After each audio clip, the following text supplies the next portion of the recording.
Okay, Patriots, it just keeps getting better, or worse if you're Letitia James. You are going to want to stay to the end of this one because it's a blockbuster. And I've got photographic proof. Hi, I'm Dr. Ken Henry, and this is Conservative Commentary, where we spread the MAGA message.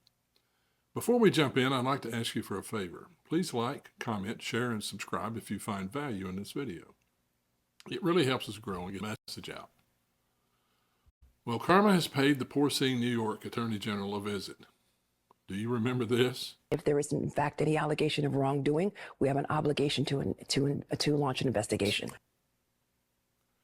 So the same woman who built her career screaming about Trump inflating his property values and misleading lenders just got referred by the Federal Housing Finance Authority to the DOJ for possible criminal prosecution.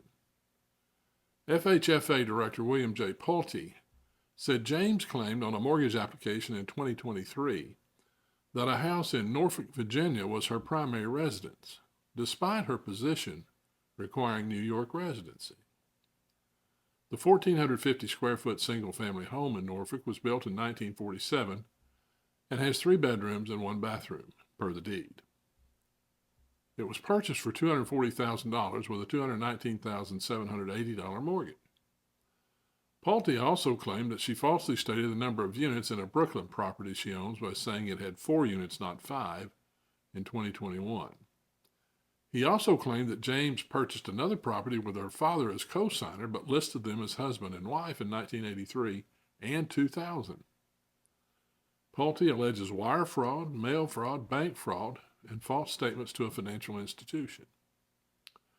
Well, let's run through this fraudulent behavior. First, she claimed her father, yes, her actual biological father, was her husband on at least 1 and probably 2 mortgage applications.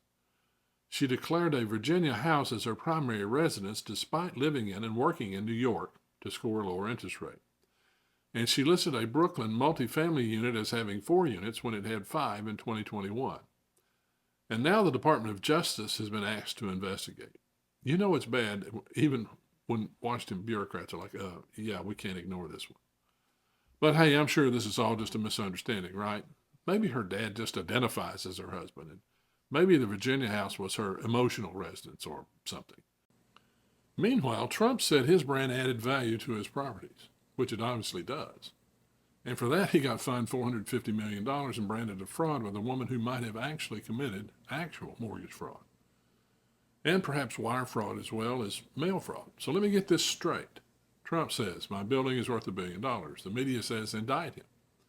Letitia, my dad is my husband and I totally live in Virginia. Media, Yaz Queen.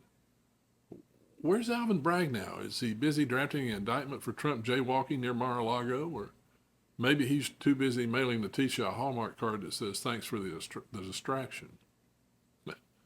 Beautiful contrast. This is hypocrisy on a silver platter. All right, buckle up, because the only thing more slippery than Letitia James' mortgage history is her excuses. So here's the latest offense being floated. Letitia's sister, yes, her sister, acted as her power of attorney and signed the mortgage documents for her. And now, rumor has it, Letitia will try to argue, I didn't sign anything. I didn't know. I'm just an innocent bystander whose sister happened to file mortgage docs claiming that I lived in a state I've never worked in. Let me break it down MAGA style.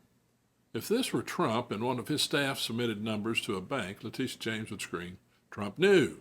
Trump signed off. He's responsible for everything his staff does. And in fact, that's exactly what she did. In her $450 million Trump lawsuit, she argued that even if Trump's accountants or staff created the numbers, he had a legal duty to review them and correct them.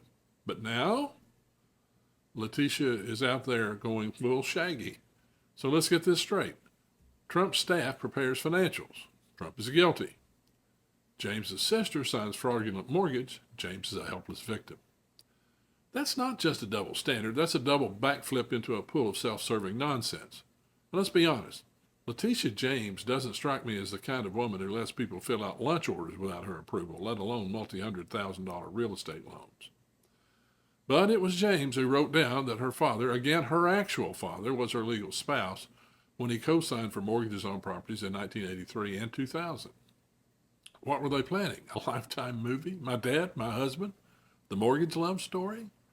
Letitia James invented the command responsibility standard for Trump, and now she wants to throw her sister under the bus like it's an Uber to federal court for the most recent mortgage fraud. You can't have it both ways. Either leaders are responsible for the actions taken in their name, or we forgive Trump and give him a $450 million refund. But let me guess, she'll say this is all just a distraction from her brave crusade to protect democracy. But defrauding a bank? Here's the truth, America. Letitia James didn't just bend the law, she tried to use it as a political weapon. And now that same sword might just fall on her neck. That DOJ referral? That's the sound of the swamp turning on one of its own. And for the first time in a long time, I hope Pam Bondi's DOJ prosecutes James to the fullest extent of the law. After all, she proudly declared that no one is above the law when bringing the case against President Trump. My message is simple.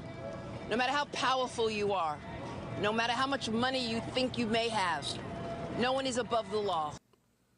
And does her claiming to be a Virginia resident disqualify her from serving as New York Attorney General, an office that requires New York residency? Karma isn't just coming, it's wearing aviators, holding a subpoena, and knocking on Letitia James' front door, where she probably claimed was in Virginia. Here's to justice finally learning how to boomerang. Watch this segment from the Ingram angle with Jim Jordan, and let us know your thoughts in the comments.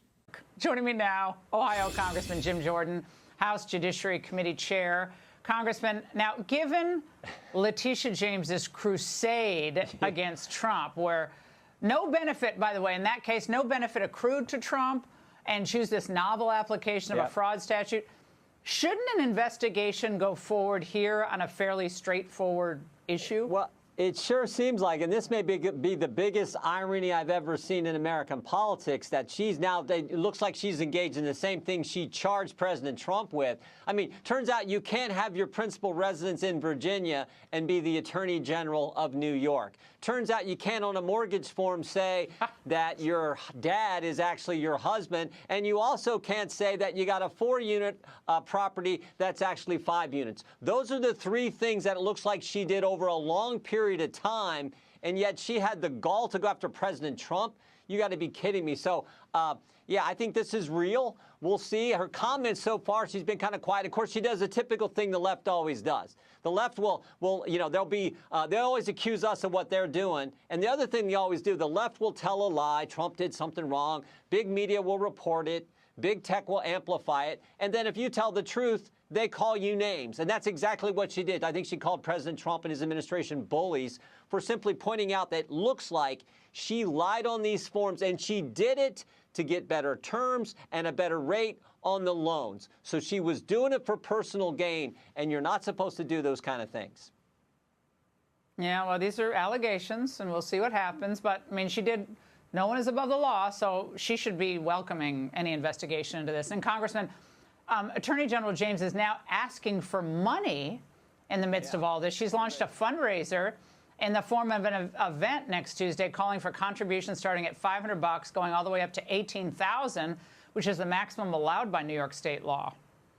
Wow. Yeah, I mean, yeah, this is I guess typical activity from Letitia. Remember, she campaigned on that she was going to go after President Trump. This was a classic case of pick the person and go find the crime. Now, I don't think there was any crime there, but she did. Maybe the appropriate penalty for her, if the DOJ prosecutes, maybe the appropriate penalty for her is $350 million fine, because that's what President Trump had to pay, for goodness sake.